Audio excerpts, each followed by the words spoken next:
Hello, I'm Matt Russell and I would like to welcome you to the channel.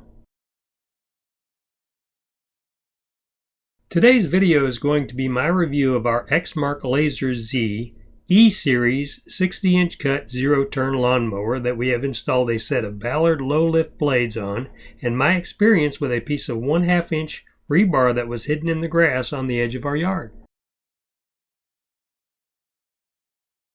This video is not a sponsored video, and I have received no compensation from Exmark or Hobo Tractor for this review.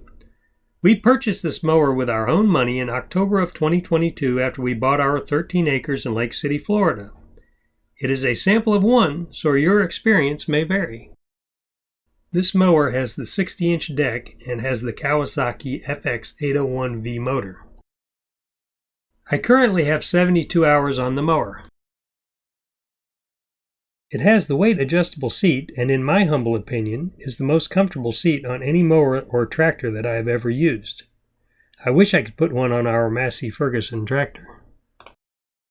This is a picture of the voltage regulator that was recently replaced by the dealer after Kawasaki issued a recall on the part. It only has one bolt of the two that are supposed to be in it to hold it in place, and I must contact the dealer and see if they have come up with a resolution to this issue. I have installed a trailer hitch to the mower as well as a bracket to carry our trash can. Our driveway is about 900 feet long, and I use the mower year-round to take the trash out with either our Harbor Freight trailer or the trash can bracket. The zero-turn mower is more convenient than our tractor because it will turn the trailer practically in place, as you can see in this video, which keeps me from having to turn around in the road.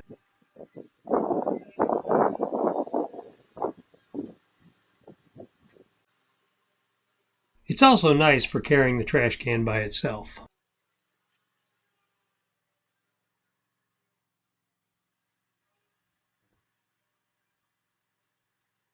When we first purchased our property, it was overgrown with grass that was up to our knees in some places.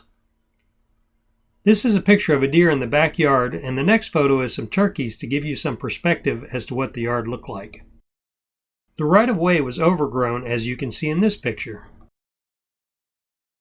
The mower ate everything up that I drove it through, and this is the right-of-way after the first cut. This is a few short clips of the mower in use. When I am close to objects, I take my time to avoid hitting an obstacle. I believe that my time is more valuable than money, so if there are no obstacles nearby, I run the mower at full tilt.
I did not get video of when I ran over the piece of 1/2 inch rebar on the edge of our yard, but I have this clip of me removing it with a pair of bolt cutters from the deck.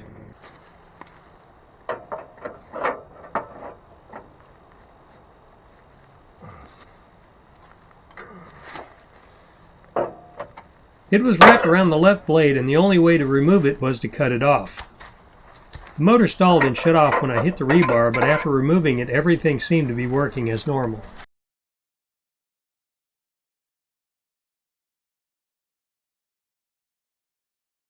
I pulled the blades off to check them for damage, and the only damage I could see was when I found this small nick in the Ballard blade when I sharpened them.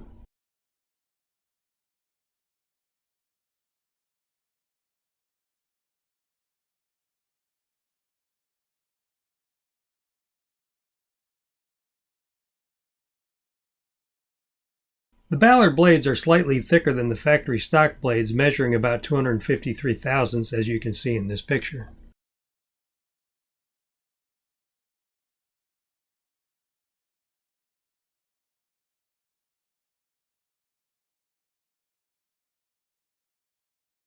The stock factory blades measured about 220 thousandths.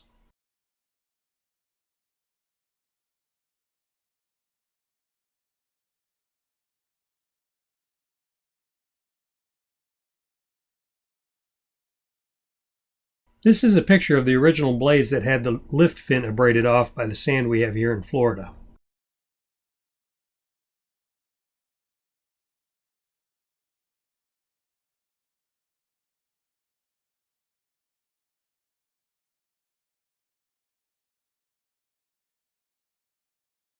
I changed over to the Ballard blades at 49 hours.